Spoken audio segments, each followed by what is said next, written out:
Dinamo i ja i obitelj Mamić su sredstvo, a vi ste također sredstvo preko kojeg vaši nesposobni urednici, glavni i urednici rubrika proizvode proizvod koji ima takvu tiražu kakvu ima i proizvodi gubitke kakve proizvodi. I onda se vama zakidaju prava. Pa kad je to tako jednostavno, zašto vi moraju varati državu pa plaćaju jedan dio plaće u kešu, a drugi na račun? Kad je to tako, zašto vam ukidaju i plaćaju preko honorara, preko student servisa i tako dalje? Zašto vas otpuštaju? Zašto vam smanjuju plaće? Pitajte moje djelatnike, jel oni dobiju plaću? Jel njima nešto fali? Pa recite mi sad ovdje, tražim, ne da molim, tražim od vas, recite mi jednu stvar koju sam lagao. Recite mi jednu stvar, neko od vas, samo mi recite lažeš to i to, slagao si to i to, recite mi jednu stvar. Evo ja ću reći, Izvolim. Nije u redu da tako našeg kolegu Plaka napadaš. Na javnoj sceni, mislim, to morate neko... Reci mi, molim te, je li javna scena, ja se slažem sa tobom. Dobro. Mi da smo pravi novinari, gospoda, napustili bi, nažalost, ovo, ali nažalost to nismo, znaš.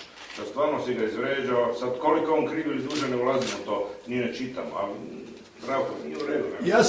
Ja se mogu s tobom složiti, dozvoli, ja se s tobom mogu složiti i jedno, i drugo, i treće, jer sve stoji. Ali ne možeš, dragi prijatelju, ti kažeš na javnoj sceni. Je li na javnoj sceni i svakodnevno pisanje? Reci mi, molim te, na kojoj to javnoj sceni da se ja izborim za svoje ljudsko dostojanstvo i ljudsko pravo? Na kojoj javnoj sceni ti si bio sa nama na pripremama u Austriji? Nisi mi ti prišao, ali mi je prišao gospodin Junaci iz Večernjeg lista i pitao me da li bi ti komentirao aferu sa tvojim brodom. Ja kažem, nemam što komentirati jer brod nije ni moj. I ti meni si pitao, vi ste to prenesli, nije bitno.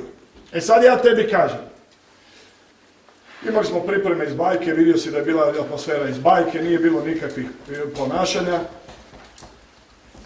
Ja dođem u Hrvatsku, vidim novine, kaže Mamić prevario državu za 250.000 eura.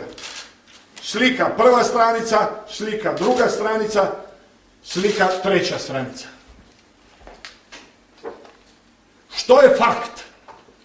Fakt je da je brod vlasništvo tvrtke, da je tvrtka vlasništvo Marija Mamića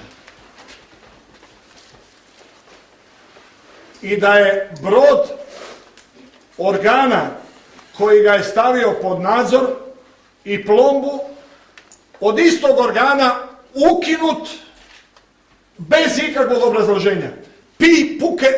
Pik puke, kak se ono kaže, ne vredi. Kad se igramo u lovice.